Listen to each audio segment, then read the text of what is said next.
नफरत और सनसनी का धंधा अब सिर्फ टीवी चैनलों के बड़े बड़े स्टूडियोज तक सीमित नहीं रह गया है। अब इस जहर को सीधे आपके दरवाजे तक पहुंचाने का ठेका कुछ यूट्यूबर्स और तथाकथित स्वतंत्र पत्रकारों ने भी ले लिया है। पत्रकारिता के नाम पर कैमरा लेकर घूमने वाले ये लोग अब किसी गिद्ध की तरह काम कर रहे हैं, जो बस इस ताक में रहते हैं कि कहाँ कोई लाश गिरे, कहाँ कोई दंगा भड़के और कब उन्हें व्यूज का मसाला मिल जाए।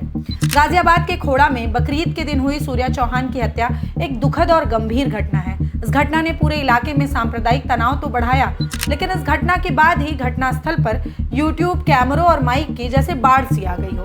गली मोहल्ले में रहने वाले लोगों की राय जानने के नाम पर हर मिनट में कोई ना कोई यूट्यूबर पहुंच रहा है, लोगों के मुंह में माइक घुसाकर जवाब मांगे जा रहे हैं और अगर कोई बोलने से मना कर दे रहा है तो उसे बार बार घेरा जा रहा है, दबाव बनाया जा रहा है, उसे धमकियाया जा रहा है। सुनिए इसे। सूर्या की मौत की कुछ पता नहीं आपको? हम गाँव से आए। सबको लकवा मार गया यहाँ के तमाम लोगों को जो बोलना ही नहीं चाहते हैं। खड़ा होकर तमाशा देखने के लिए हो आप लोग बस यहाँ पे? आपके घर में भी कुछ हो जाएगा तो नहीं बोलोगे? अरे भैया भाग क्या रहे हो? आपसे बात करने आए। कहाँ चले जाए? क्यों कोई जवाब नहीं देगा? ये कौन सा तरीका है इस देश में? ये कोड़ा का असली सच है। कोई मुसलमान बोलने को तैयार नहीं। कैमरा तोड़ रहे हमारा। सवाल का जवाब दीजिए चाचा। आप जिनसे सवाल पूछेंगे इस तरीके से दाएं बाएं भागते नजर आएंगे। पकड़िए पकड़िए, देखिए देखिए ये तस्वीर देखिए आप। ये तस्वीर है गाजियाबाद के खोड़ा की। देखिए ये भाई साहब देख के कैमरा जो है भागने लगे। देखिए घर में जा रहे हैं। भाई साहब रुकिए एक सेकेंड, एक सवाल का जवाब दीजिए। ये हालत है। तमाशा देखिए कि अगर कोई जवाब दे भी दे तो भी इन तथाकथित पत्रकारों को तसल्ली नहीं हो रही है, क्योंकि जवाब इनके पहले से तय एजेंडे और सोच के मुताबिक होना चाहिए। इस वीडियो में लोग साफ साफ कह रहे हैं कि सूर्या की हत्या गलत हुई है, असद का एनकाउंटर सही हुआ है, लेकिन इसके बावजूद उनसे बार बार कंफर्म किया जा रहा है कि पहले आप ये बताइए कि आप मुस्लिम हैं या हिंदू हैं। सूर्या की मौत हो जाती है बकरीद पे, मतलब ऐसा होना चाहिए नहीं? ये गलत हुआ, गलत हुआ है, बिल्कुल गलत हुआ। मतलब मानिए कि आपका ही कोई दोस्त होगा, बुला के आओ बकरीद पे कैसे बकरा हलाल होता है दिखाएंगे और उस बच्चे को मार दिया जाए, आपका भाई हो वो, तब भी आप नहीं बोलेंगे? बोल तो रहा हूँ गलत हुआ। गलत हुआ है। असद का एनकाउंटर हुआ है वो भी गलत हुआ है?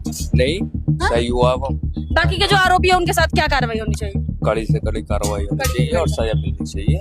तो आप मुस्लिम है? जी बिल्कुल। देखिए जो मैं यही चाहती हूँ कि भैया आप लोग भी बोलिए।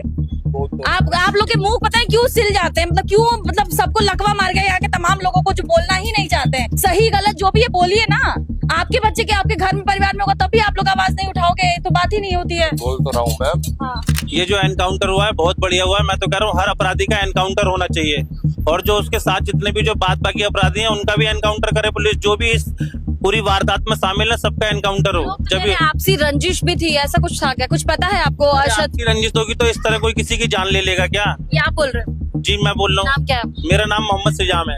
ऐसे कोई किसी की जान ले लेगा, किसी माँ का लाल छीन लेगा, पेट में इतने चक्कू मारेगा? तो कह रहे हैं कि आपके समुदाय के लोग हाँ या ना, सही या गलत बोलने के मूड में नहीं बात कर रहे हैं। आप क्यों बोल रहे हैं? बाकी लोगों के तो मुंह सिल दिए गए, आपके क्यों खुल रहे हैं? नहीं ऐसा कोई नहीं है। हमारे समुदाय के लोग बोल रहे हैं। ज्यादातर यहाँ हमारे समुदाय के लोग हैं। मैं पूछना चाहता हूँ सबसे, किसी को असद के एनकाउंटर से परेशानी है? नहीं किसी को असद के एनकाउंटर से परेशानी है? नहीं। पत्रकारिता का ये कौन सा पार्ट है जो हमें आज तक किसी किताब में नहीं पढ़ाया गया? कुछ लोग वहाँ रिपोर्टिंग करने नहीं गए हैं, बल्कि अपना तयशुदा एक नैरेटिव साबित करने पहुंचे हैं। सवाल पूछे नहीं जा रहे हैं, जवाब निकलवाए जा रहे हैं। लोगों के गुस्से, उनका दर्द, भावनाओं को कंटेंट में बदला जा रहा है। किसी से पूछा जा रहा है कि एनकाउंटर सही था या गलत, बुलडोजर चलना चाहिए या नहीं, और जब कोई सीधा जवाब नहीं दे पाता है तो उसे ताना मारा जाता है कि गाजा और फिलिस्तीन के बारे में तो सब पता है आपको। क्या ये सच जानना चाहते हैं या सिर्फ अपने अपने पक्ष के लिए सबूत ढूंढ रहे हैं? आप खुद ये वीडियो देखिए और सोचिए, क्या इसे पत्रकारिता कहते हैं? मुंह में माइक घुसा कर, गलियों में दौड़ा कर लोगों को उकसाना क्या जर्नलिज्म है? पत्रकारिता का काम तथ्यों को सामने लाना है, लोगों को भड़काना नहीं। सवाल पूछना बहुत जरूरी है, लेकिन सवाल और प्रोवोक करने में, उकसाने के बीच में एक बहुत पतली लकीर होती है जिसे इन लोगों ने मिटा दिया है। ये कैमरे और माइक कभी किसी भ्रष्ट नेता, नाकाम अधिकारी या जनता के असली मुद्दों पर इस आक्रामकता के साथ उठते दिखाई नहीं देते हैं। बेरोजगारी, शिक्षा, स्वास्थ्य, महंगाई या प्रशासनिक लापरवाही पर इनका माइक अक्सर गूंगा और बहरा हो जाता है। लेकिन जैसे ही कोई सांप्रदायिक मामला सामने आता है, इनके कैमरे सबसे पहले दौड़ते हैं, क्योंकि वहाँ व्यूज है, सनसनी है, वायरल होने वाली क्लिप्स हैं। एक हत्या ने एक परिवार से उसका बेटा छीन लिया।